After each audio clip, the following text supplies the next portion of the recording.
Próximamente se va a declarar el estado de alarma en todo el país. Como medida de protección contra la pandemia, las personas deberán de quedarse en casa. Este es Juan, un joven enfermero que trabaja en el hospital de su localidad.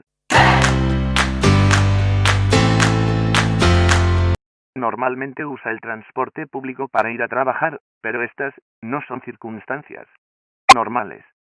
En la radio interrumpen la música para difundir, otra vez, la noticia del día. Mañana entrará en vigor el estado de alarma decretado por el gobierno para hacer frente a la pandemia que estamos viviendo, para lo cual todo el mundo deberá permanecer confinado en sus casas durante unos días.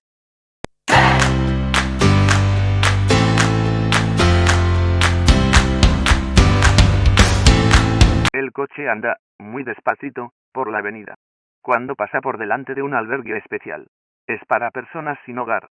Escucha alto y claro que ya no hay sitio allí para nadie más.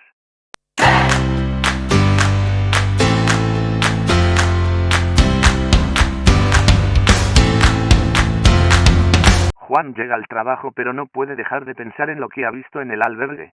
¿Qué podría hacer él para ayudar a solucionar el problema? Pero eso será luego. Ahora, su trabajo en el hospital requiere toda su concentración. Juan, acabada ya la dura jornada, decide ir a hablar con sus padres. Son los propietarios de la finca de alquiler que hay junto al albergue y que ahora está deshabitada.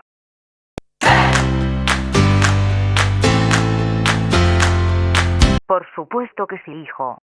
Y estamos muy orgullosos de ti.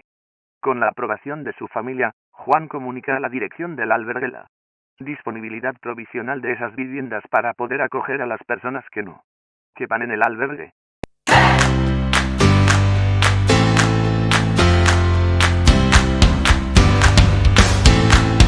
Las personas que no cabían en el albergue están muy agradecidos por el gesto solidario de Juan y de su familia, y se comprometen a cuidar las viviendas durante el confinamiento.